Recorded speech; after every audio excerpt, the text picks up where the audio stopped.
Hello दोस्तों, स्वागत है हमारे अपने नई क्लास में। तो आज हम फिर से नया चैप्टर स्टार्ट करने जा रहे हैं, है ना। जिस चैप्टर का नाम है एसी मशीन्स, ठीक है ना।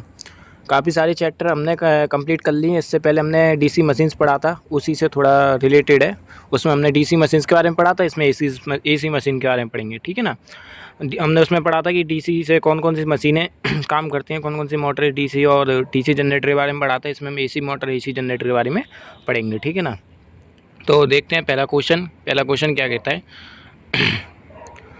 इसी पहला क्वेश्चन के बारे में देखते हैं। पहला क्वेश्चन क्या कहता है। पहला क्वेश्चन हमारा आ गया है, ऑल्टरनेटर की आवृत्ति की गणना सूत्र बताइए। मतलब कि जो ऑल्टरनेटर होता है उसकी आवृत्ति की गणना का सूत्र बताइए, ठीक है ना। मतलब ऑल्टरनेटर जो होता है हमारा, जो हमारी बिजली जनरेट करता है, उसकी फ्रिक्वेंसी का हमें फॉर्मूला बताना है। क्या बताना है हमें? फ्रिक्वेंसी का फॉर्मूला बताना है, ठीक है ना। तो उसकी फ्रिक्वेंसी का फॉर्मूला क्या होगा? ये एफ बराबर पी एन अपॉन 60, एफ बराबर पी एन अपॉन 120, एफ बराबर 60 upon 60 upon P N, F बराबर इंटू 120 अपॉन पी एन। तो ये हमारा बी वाला ऑप्शन होगा, है ना। फ्रिक्वेंसी बराबर पी का मतलब पोल और एन का मतलब जो मतलब कॉइल पे लपेटे गए हैं, ठीक है ना, और अपॉन 120, ठीक है ना। ये वाला हमारा करेक्ट आंसर होगा, बी वाला। आगे देखते हैं।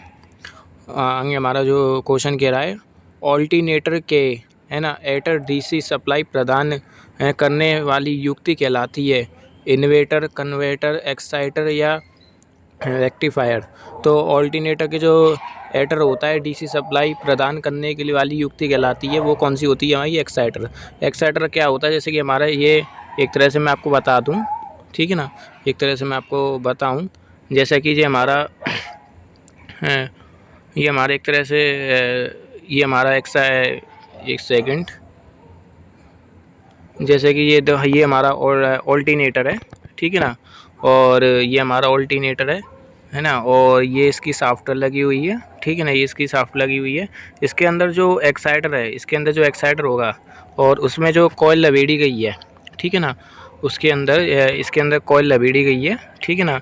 तो इसमें क्या करते हैं, इसमें हम इसमें ऐसे जो इसको हम एक्साइटर बोलते हैं, इसमें हम क्या करते हैं, इसमें हम डीसी सप्लाई देते हैं। क्या देते हैं? डीसी सप्लाई देते हैं। डीसी सप्लाई देने से क्या होता है, इसमें मैग्नेटिक फील्ड जनरेट होती है। क्या होता है? मैग्नेटिक फील्ड जनरेट होती है। और ये जो आपको एक्साइटर देखा है, इसकी जो आर्मेचर है, इसमें भी कॉइल लपेटी होती है। तो ये इसमें डीसी सप्लाई जनरेट होने के कारण इसमें मैग्नेटिक फील्ड जनरेट होती है। और मैग्नेटिक फील्ड जनरेट होने के कारण और ये अपनी खुद की मतलब चुंबक बना के, और चुंबक बनाने के कारण हमारी इलेक्ट्रिसिटी आर्मेचर के द्वारा यानी आउटपुट में आ जाती है। ये कहने का मेरा मतलब है। उम्मीद है आप समझ गए होंगे, क्योंकि मैं इतना थ्योरी में डीपली नहीं जाऊंगा, ऊपर ऊपर से समझा दे रहा हूँ, क्योंकि टाइम लगेगा, फिर उसमें क्लास लंबी होगी, ठीक है ना। तो आगे देखते हैं। तो हाँ, इसका जो सही ऑप्शन है वो सी वाला है, ठीक है ना। अब देखते हैं तीसरा क्वेश्चन, बड़े आकार के ऑल्टरनेटर्स में चुंबकीय क्षेत्र को रखा जाता है। जो बड़े आकार के ऑल्टरनेटर, अभी मैंने आपको बताया था, जो चुंबकीय क्षेत्र होते हैं ऑल्टरनेटर में, वो क्या कहते हैं, एटर में होते हैं। मैंने जो अंदर जो एटर होता है जो घूमता है, ठीक है ना, तो वो क्या होता है? घूमता तो घूर्णी है, ठीक है ना। तो इसका जो सही आंसर होगा वो ए वाला होगा, ठीक है ना। स्थिर नहीं होता है, परिवर्तन भी नहीं होता है, इनमें से कोई नहीं। तो इसका जो सही आंसर है वो है ए वाला, घूर्णी है, ठीक है। और देखते हैं चौथा वाला क्वेश्चन हमारा क्या कह रहा है। चौथा वाला क्वेश्चन कह रहा है हमारा, ऑल्टरनेटर में चुंबकीय क्षेत्र की घूर्णनीय तथा आर्मेचर को स्थिर रखने का लाभ। मतलब ये कह रहा है, जो हमारी जो ऑल्टरनेटर है, ये हमारा जो ऑल्टरनेटर है, इसमें जो घूमने वाला है, जो घूर्णी है, जो एटर है, इसमें तो हम मैग्नेटिक फील्ड बना रहे हैं, ठीक है ना। और मैग्नेटिक फील्ड बना रहे हैं, तो ऐसा क्यों कर रहे हैं? इसमें क्यों मैग्नेटिक फील्ड बना रहे हैं? इसमें भी तो बना सकते हैं, इसमें भी तो बना सकते हैं, और इससे भी तो हम आउटपुट ले सकते हैं, पर इससे आउटपुट इससे बना रहे हैं और मैग्नेटिक फील्ड इसमें दे रहे हैं, तो ऐसा क्यों है? तो पहला क्वेश्चन हमारा कह रहा है, वो पहला आंसर कह रहा है, उत्पन्न विद्युत भाग बल वोल्टा स्थिर रहता है। उत्पन्न विद्युत भाग बल डीसी स्वयं का होता है। उत्पन्न विद्युत भाग बल की वोल्टा कई गुना अधिक होती है। चौथा ऑप्शन हमारा, उत्पन्न विद्युत भाग बल को बिना स्लिप रिंग्स के आदि सीधे ही लोड में प्रदान किया जाता है। तो डी वाला ऑप्शन हमारा सही है। अगर हम यहाँ से हमारी इलेक्ट्रिसिटी डायरेक्ट ही सीधी लोड में चली जाती है, ना कोई स्प्रिंग का मतलब, ना कोई ब्रूस का मतलब, कोई मतलब नहीं है। डायरेक्ट ही यहाँ से हमारी सप्लाई आउटपुट हो जाती है बिना किसी दिक्कत के, ठीक है। आगे देखते हैं। अब देखते हैं पांचवा क्वेश्चन, बेलनाकार रोटर के साथ सामान्यतः प्रयोग किया जाने वाला, है ना, प्रादुम मूवर होता है। मतलब बेलनाकार जो रोटर होता है उसके संग कौन सा हम प्राथम मूवर का प्रयोग करते हैं? निम्न गुणनीय गति वाला या उच्च गुणनीय गति वाला या माध्यम गुणनीय गति वाला, इनमें से कोई नहीं। तो हम इस प्रयोग करेंगे उच्च गुणनीय गति वाला। जो प्रादुम मूवर का प्रयोग करेंगे तो हाई स्पीड में घूमने वाले का प्रयोग करेंगे, जो मतलब उसके अंदर जो रोटर होता है, ठीक है ना, तो हाई स्पीड में घूमे तो उसका हम प्रयोग करेंगे, ठीक है। छठवां क्वेश्चन देखते हैं। छठवां क्वेश्चन क्या कह रहा है? भारत में मान्य फेज कम होते हैं, मतलब भारत में कौन सी प्रकार के, मतलब भारत में किस टाइप के मतलब फेज आते हैं? तो पहला ऑप्शन है हमारा RVY, दूसरा ऑप्शन में RVY, तीसरा ऑप्शन है YRV और चौथा ऑप्शन है YVR। तो हमारा जो पहला ऑप्शन है ये एकदम करेक्ट है ना। R का मतलब हो गया हमारा, R का मतलब रेड हो गया, और Y का मतलब येलो हो गया, और B का मतलब ब्लू हो गया, ठीक है ना, रेड येलो ब्लू, इस टाइप से हमारे इंडिया में जो भारत है उसमें फेज आते हैं, ठीक है। और चौथा ऑप्शन देखते हैं हमारा, 4 पोल्स है ना 1500 RPM वाला ऑल्टरनेटर के द्वारा उत्पन्न विद्युत भाग बल की आवृत्ति होती है। मतलब ये कह रहा है कि 4 पोल तो उसमें है और 1500 RPM में वो घूम रहा है, तो वो कितनी फ्रिक्वेंसी जनरेट करेगा? 25 आरटीएच, 50 आरटीएच, 100 आरटीएच या 150 आरटीएच? तो इसका जो सही आंसर है वो है 50 आरटीएच। वैसे भी हमारे जो घरों में भी बिजली आती है वो 50 आरटीएच में होती है, ठीक है ना। तो ये 50 आरटीएच जनरेट करेगा। जैसे कि अब मैं आपको एक बात तो बता दूं, जैसे कि जो हमारे घरों में जो जनरेटर लगाए जाते हैं शादी में, मतलब शादी वगैरह होती है तो उसमें जो जनरेटर हम लगाते हैं शादी के लिए, तो उसके जो पीछे होता है आपने वो देखा होगा, एक तो इंजन से जुड़ा होता है, इंजन तो वो तो मैकेनिकल पार्ट हो गया, और जो एक पीछे होता है वो जो मोटर आपने देखी होगी सो वो ऑल्टरनेटर ही होता है, ठीक है ना, उससे ही ऑल्टरनेटर बोलते हैं। और ये हमारी जो कार हैं, गाड़ी हैं, वाहन हैं, सब में ऑल्टरनेटर का प्रयोग किया जाता है, यानी बैटरियों को चार्ज करने के लिए, ठीक है ना। तो बाद में ऑल्टरनेटर AC करंट बनाता है, ये भी बात आप अच्छे से ध्यान रखना, ठीक है। तो आगे हम देखते हैं, ऑल्टरनेटर हमारा हमेशा AC करंट बनाता है, ठीक है ना। और जो DC जनरेटर होता है वो हमारा DC करंट बनाता है। इसलिए हम इसी ऑल्टरनेटर को ये मतलब इसलिए हम ऑल्टरनेटर बोलते हैं क्योंकि वो AC करंट बनाता है। तो ये मेरा एक्स्ट्रा नॉलेज थी, वो मैंने आपको दे दी। अब देखते हैं 8वां क्वेश्चन क्या कह रहा है। ऑल्टरनेटर द्वारा उत्पन्न विद्युत भाग बल की आवृत्ति निर्भर करती है। मतलब जो ऑल्टरनेटर है वो इलेक्ट्रोमोटिव फोर्स की जो आवृत्ति है वो, मतलब इलेक्ट्रोमोटिव फोर्स की आवृत्ति निर्भर करती है। तो केवल पोल्स की संख्या पर, केवल चालकों की संख्या पर, केवल गुणनीय गति पर, या पोल्स संख्या तथा गुणनीय गति, मतलब ये कह रहा है जो ऑल्टरनेटर है, ठीक है ना, उसके द्वारा जो विद्युत भाग की जो आवृत्ति है, मतलब वोल्टेज की जो मतलब फ्रिक्वेंसी है, वो किस पर निर्भर करेगी? तो हमारी किस पर निर्भर करेगी? वो पोल्स पे निर्भर करेगी। पोल्स का मतलब जो अंदर वाइल्डिंग हो रही है, ठीक है ना, और संख्या पर निर्भर करेगी, मतलब कितनी वाइल्डिंग हो रही है, और गुणनीय मतलब कितनी स्पीड से चल रही है। तीनों चीज़ों पे यानी आवृत्ति फ़र्क पड़ेगी, ठीक है ना। अब देखते हैं 9वां प्रश्न क्या कह रहा है। दोस्तों बताइएगा मेरा आज का पढ़ाने का मतलब कमेंट करके कैसा तरीका पसंद आया, क्योंकि कुछ बच्चों ने कहा था कि सर समझा भी दिया करिए, थोड़े क्वेश्चन से रिलेटेड समझ में नहीं आता है, डायरेक्ट क्वेश्चन करा देते हैं। तो इस वजह से मैंने अब थोड़ा समझाना भी चालू कर दिया है, और वैसे भी आपको प्रैक्टिकली आगे पढ़ाई करनी है इस वजह से, ठीक है ना। अब देखते हैं हमारा 9वां क्वेश्चन क्या कहता है। सैटेलाइट पोल रोटर है ना का आकार होता है लंबाई अधिक व्यास कम, लंबाई कम व्यास अधिक, या लंबाई एवं व्यास बराबर, इन्हीं सभी प्रकार। तो इसका जो सही आंसर है वो है हमारा B वाला। जो सैटेलाइट पोल रोटर का जो आकार होता है तो उसका जी लंबाई कम होती है और व्यास अधिक होता है, ठीक है ना, मतलब पतला होता है और मोटा अधिक होता है, ठीक है। 10वां प्रश्न देखते हैं। 10वां प्रश्न क्या कह रहा है। 10वां प्रश्न कह रहा है ऑल्टरनेटर की वोल्टता निर्भर करती है, मतलब वोल्टेज रेगुलेशन का सूत्र बताइए। तो जो सही आंसर है वो ए वाला ही है हमारा, VR यानी VNL minus VFL into 100 upon है ना VFL, ठीक है ना। ये VFL ये NL ये तो आप थ्योरी पढ़ोगे तभी आपको समझ में आएगा। अगर मैं लगा तो मैं एक एक्स्ट्रा फार्मूला की क्लास अपलोड कर दूँगा, ठीक है। आगे देखते हैं 11वां प्रश्न क्या कह रहा है। दो ऑल्टरनेटर्सों को समांतर क्रम में चलाने के लिए आवश्यकता शर्त होती हैं। दोनों मशीनों के टर्मिनल वोल्ट समान होते हैं, दोनों मशीनों की आवृत्ति समान हो, दोनों मशीनों का फेज कम समान हो, अब उपयुक्त तीनों शर्तों की हो। मतलब कि ये कह रहा है कि दो ऑल्टरनेटर्सों को हम समांतर क्रम में चलाने के लिए आवश्यकता शर्तें क्या हैं। तो सारी शर्तें हैं हमारी, दोनों मशीनों के टर्मिनल समान हो, दोनों मशीनों की आवृत्ति भी समान हो, दोनों मशीनों का फेज़ भी समान हो। मतलब ये कह रहा है जैसे कि हमारी दो ऑल्टरनेटर है, एक ऑल्टरनेटर ये हो गया, ठीक है ना, और दूसरा ऑल्टरनेटर हमारा जो हो गया, तो ये कह रहा है कि दोनों के टर्मिनल वोल्टेज समान हो, मतलब कि ये भी एक तरह से मैं उदाहरण पे ले दे रहा हूँ। तो ये जो ऑल्टरनेटर है ये भी 220 वोल्ट पे रनिंग करता हो और ये भी 220 वोल्ट पे रनिंग करता हो, ठीक है ना। तो इनके वोल्टेज समान है और इनके जो वायर हैं वो भी समान है, ठीक है ना। तो इनके जो वायर हैं वो भी समान होने चाहिए।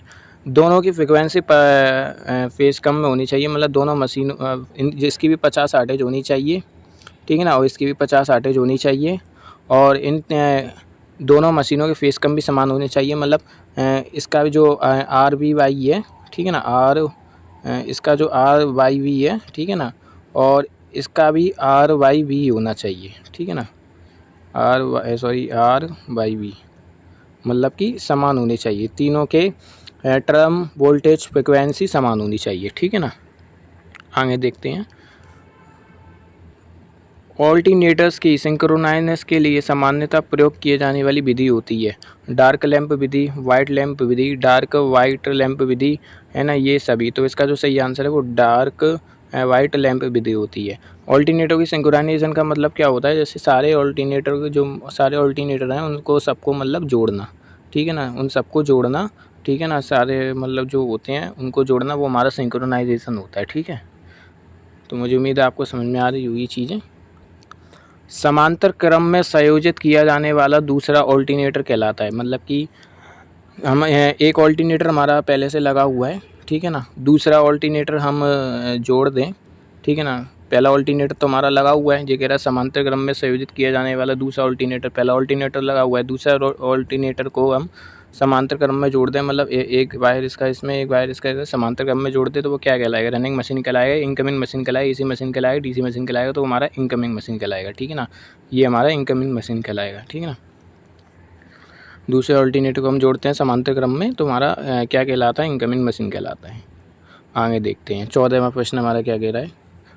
ऑल्टरनेटर्सों को समांतर क्रम में, है ना, प्रचालित करने का लाभ है, ठीक है ना, मतलब ऑल्टरनेटर्सों को हम समांतर क्रम में प्रचालित कर दें, मतलब जो ऑल्टरनेटर है हमारे, सॉरी ये डायग्राम थोड़ा ऑल्टरनेटर है हमारे, इनको हम क्या कर दें, समांतर क्रम में जोड़ दें, ठीक है ना, तो ख़राब मशीन है ना, मरम्मत हेतु बंद कर सकते हैं, अतिरिक्त लोड यानी सहन किया जा सकता है, विद्युत प्रदान लाइन में ब्रेक डाउन नहीं होता है, उपयुक्त सभी। तो इसका आंसर है उपयुक्त सभी, मतलब ये कह रहा है ख़राब मशीनों को मरम्मत है ना हेतु बंद कर सकते हैं, मतलब कि जैसे कि मशीनें कुछ ख़राबी हो गई हैं तो इनको मतलब एक बंद करके एक चालू करके ऐसे भी मतलब कर सकते हैं, और अतिरिक्त लोड सहन भी किया जा सकता है। जब दोनों ऑल्टरनेटर को हम एक साथ जोड़ देंगे तो इनके एम्पियर भी जुड़ जाएंगे, तो इसके कारण क्या होगा, लोड अधिक सहन हो जाएगा और विद्युत लाइन में ब्रेक डाउन नहीं होगा, मतलब कि ये बार बार कटेंगे नहीं, कटने का मतलब ये है कि वोल्टेज डाउन नहीं होगा, है ना, और बराबर हमें इलेक्ट्रिसिटी मिलेगी, ठीक है ना, हर चीज़ का फ़ायदा होगा। तो इसका मतलब तो इसलिए आंसर उपयुक्त सभी, डी वाला ऑप्शन हमारा एकदम करेक्ट है। आगे देखते हैं। सामान्यतः उत्सेजक स्थापित किया जाता है, तो सामान्यतः उत्सेजक स्थापित किया जाता है स्टेटर के साथ, है ना, रोटर शाफ्ट के साथ, अल्टरनेटर के साथ या रोटर के अंदर। तो जो उत्सेजक की स्थापना की जाती है वो रोटर के शाफ्ट के साथ की जाती है, ठीक है ना। आगे देखते हैं 16वां क्वेश्चन हमारा क्या कह रहा है। विद्युत वितरण लाइन में प्रयोग किए जाने वाले ट्रांसफार्मर डेल्टा या स्टार प्रकार के होते हैं। तो ये कह रहा है जो हमारे जो बाहर मतलब जो जहाँ बिजली के जो ट्रांसफार्मर लगे रहते हैं, जैसे कि हमारे जो गली मोहल्ले और जो हमारी बस्तियाँ होती हैं उनके जो ट्रांसफार्मर लगे रहते हैं उनमें कौन से कनेक्शन होते हैं, डेल्टा होते हैं, स्टार होते हैं। तो ये कह रहा है इसी प्रकार के ट्रांसफार्मर से अधिक वोल्टेज प्राप्त होता है, इसी प्रकार के ट्रांसफार्मर से अधिक धारा प्राप्त होती है, इसी प्रकार के ट्रांसफार्मर से एकल फेज और एकल लाइन यानी प्राप्त किया जा सकता है। तो इसका जो सही आंसर है वो ट्रांसफार्मर से एक फेज और एक लाइन यानी प्राप्त किया जा सकता है। तो इसका जो आंसर है वो सी वाला सही होगा, ठीक है ना। जो विद्युत ट्रांसलेशन जो हमारी लाइन होती है उसमें हम डेल्टा और स्टार कनेक्शन का प्रयोग करते हैं, क्योंकि यानी इस प्रकार के ट्रांसफार्मर में हम एक फेज़ यानी एक लाइन प्राप्त की जा सकती है, मतलब फेज़ और वोल्टेज, मतलब फेज़ और अर्थ एक तरह से दोनों प्राप्त की जा सकती है, ठीक है ना। बहुत से ट्रांसफार्मर में अलग अलग भी होता है, इस बात का आप ध्यान रखना। देखते हैं 17वां क्वेश्चन। ट्रांसफार्मर के यानी कोण पत्तियों को मिलाकर बनाई जाती है, जिसमें है ना। तो जिसमें क्या होता है मतलब ट्रांसफार्मर की जो कोड पत्तियाँ होती हैं, आपने देखा होगा आपके जो गली मोहल्ले ट्रांसफार्मर में उनमें बहुत सारी प्लेटें होती हैं, तो वो क्या हमारी कोड पत्तियों हैं, ठीक है ना। तो वो क्यों बनाई जाती हैं? चुंबकीय क्षेत्र को है ना सामर्थ्य अधिक हो, भंवर धारा क्षति का मान निम्न रहे, चुंबकीय फ्लक्स का मान बढ़ जाए या ताम्र क्षति का मान निम्न हो। तो इसका जो सही आंसर है वो है हमारा बी वाला, ठीक है ना। भावर धारा की शक्ति का मान वो क्षति का मान निम्न रहे, मतलब कि जो हमारा जो ईडी करंट है, जो हमारा जो ईडी करंट है, जैसे जो इस बहुत सारी प्लेट होती हैं ये आपस में ईडी करंट वो ना हो, ठीक है ना, आपस में एक्रॉस ना हो। जब आप थ्योरी पढ़ोगे तो अच्छे से समझ में आएगा ना। तो यही कह रहा है कि इसलिए इनको हम भावर धाराएँ बोलते हैं, ठीक है। आगे देखते हैं 18वां क्वेश्चन क्या कह रहा है। ये एक नॉर्मेरिकल प्रश्न है, ठीक है। तो आपको पता है मोबाइल पे मैं नॉर्मेरिकल नहीं करा पाऊँगा, तो फिर बता देता हूँ पढ़ के आपको। यदि एक ट्रांसफार्मर की प्राथमिकता तथा द्वितीय कुंडली को लपेटा जाए, और ये कह रहा है ट्रांसफार्मर की जो प्राथमिक कुंडली है, जो मतलब प्राइमरी कॉल है, और जो द्वितीय कुंडली है मतलब जो सेकेंडरी कॉल है ना, उसमें 1/3 है ना, एक मतलब 1:3 हो, ठीक है ना। मतलब एक क्या कहते हैं हमने प्राइमरी में लपेट दिया और 3 जो है वो हमने सेकेंडरी में लपेट दिया, और प्राथमिक कुंडली को 80 वोल्ट दे दिया, मतलब जो प्राइमरी है यानी उसको हमने 80 वोल्ट प्रदान किया। तो सेकेंडरी कॉल में कितना वोल्टेज प्राप्त होगा? तो 240 वोल्टेज हमारा सेकेंडरी कॉल में प्राप्त होगा। ये कहने का मतलब इस क्वेश्चन का, ठीक है ना। दोस्तों मोबाइल में सॉल्व नहीं करा पाऊँगा, दिक्कत होगी इस कारण, स्क्रीन छोटी है। तो वो आप क्वेश्चन को आप सॉल्व कर लीजिए, मैं फॉर्मूले की लिस्ट डाल दूँगा, नहीं तो आप यूट्यूब पे और वीडियो देख के सॉल्व कर लीजिएगा, ठीक है ना। आप चाहें तो इस क्वेश्चन को नोट कर लीजिए अपनी कॉपी में। आगे देखते हैं। विद्युत शक्ति उत्पादन केंद्र से विद्युत शक्ति का है ना पारेषण अत्यधिक उच्च एसी वोल्टाज पे किया जाता है। ये कह रहे हैं जहाँ से जो हमारी इलेक्ट्रिसिटी बनती है वहाँ से हम विद्युत शक्ति के पारेषण मतलब बहुत अधिक एसी वोल्टेज पे हम करते हैं। तो वो क्यों करते हैं उसके देखते हैं।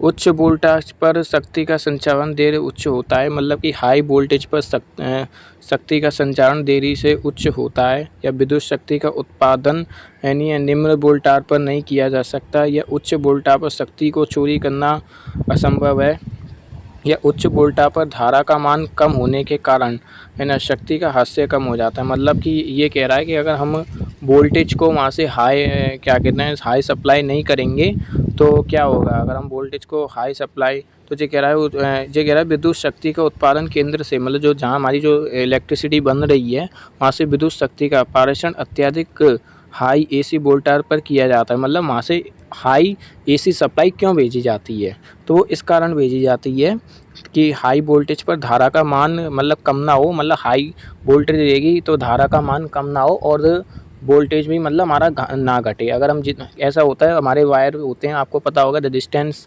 और काफ़ी जितना लंबा वायर होगा उसका रेजिस्टेंस भी ज़्यादा होगा तो करंट भी का मान घटेगा, काफ़ी सारी चीज़ें होंगी। इस कारण हम क्या करते हैं जहाँ से हमारी बिजली का उत्पादन होता है वहाँ से हम क्या करते हैं ट्रांसफार्मर के ज़रिए मतलब टरबाइन के ज़रिए ट्रांसफार्मर के ज़रिए उसको हाई इलेक्ट्रिसिटी में जनरेट करके हम ट्रांसमिशन लाइन के थ्रू बेचते हैं। वहाँ से जो बस्ती मोहल्ले के जो गली मोहल्ले जो ट्रांसफार्मर होते हैं वो स्टेप डाउन करके हमारे घरों में पहुंचा देते हैं। तो आगे देखते हैं 20वां प्रश्न क्या कह रहा है। निम्न प्रत्यावर्ती वोल्टा, प्रत्यावर्ती का मतलब ये है प्रत्यावर्ती एसी, ठीक है ना, एसी वोल्टेज की बात कर रहा है, ठीक है ना, एसी वोल्टेज की बात कर रहा है। ठीक कह रहा है निम्न प्रत्यावर्ती वोल्टेज को, देखो दोस्तों कितनी दिक्कत हो रही है मोबाइल पढ़ाने में। निम्न प्रत्यावर्ती वोल्टा को उच्च प्रत्यावर्ती वोल्टा में परिवर्तन करने के लिए वाली युक्ति कौन सी होती है। मतलब ये कह रहा है कि जो एसी करंट है, जो हमारा जो मतलब एसी वोल्टेज है, एसी वोल्टेज को है ना कम एसी वोल्टेज को मतलब जो हमारा लो एसी वोल्टेज है, ठीक है ना, इसको हम हाई एसी वोल्टेज में कैसे बढ़ाएंगे, ठीक है ना, हाई एसी वोल्टेज में कैसे बढ़ाएंगे। तो हम बढ़ाएंगे उच्चीय ट्रांसफार्मर से, ठीक है ना, जिसको हम बोलते हैं स्टेप अप ट्रांसफार्मर, ठीक है ना। स्टेप अप ट्रांसफार्मर के जरिए हम क्या कहते हैं लो एसी वोल्टेज को हाई एसी वोल्टेज में बढ़ाएंगे, ठीक है ना। तो इसका जो ऑप्शन है वो सी वाला एकदम हमारा करेक्ट है। आगे देखते हैं 22वां प्रश्न हमारा क्या कह रहा है। निम्न में से कौन सा करोड़ के आधार पर वर्गीकृत ट्रांसफार्मर नहीं हैं, मतलब कि करोड़ के आधार पर वर्गीकृत नहीं है ट्रांसफार्मर, तो वो है हमारा मेंस। ठीक है ना, बी वाला ऑप्शन हमारा एकदम करेक्ट है। आगे देखते हैं। ट्रांसफार्मर में प्राथमिक एवं द्वितीय कुंडलियों को है ना प्रतिघातों का अनुपात कहलाता है। मतलब ये कह रहा है जो प्राइमरी कॉल है, ठीक है ना, और सेकेंडरी कॉल है, उनका जो अनुपात क्या कहलाएगा। प्राइमरी कॉल और सेकेंडरी कॉल का जो अनुपात कहलाएगा वो हमारा सी वाला ऑप्शन जिसका नाम है प्रतिघात अनुपात, तो इसका ये हमारा कहलाएगा प्रतिघात अनुपात। ठीक है ना, प्रतिघात अनुपात। आगे देखते हैं 24वां प्रश्न हमारा क्या कह रहा है। 24वां प्रश्न हमारा कह रहा है एक उच्चीय ट्रांसफार्मर की, मतलब एक स्टेप अप ट्रांसफार्मर है, उसकी जो प्राइमरी कॉल है वो N1 है, N1 में लपेटा गया, और जो सेकेंडरी कॉल है वो द्वितीय मतलब N2 है, लपेट हो तो निम्नलिखित में से कौन सा कथन सत्य होगा।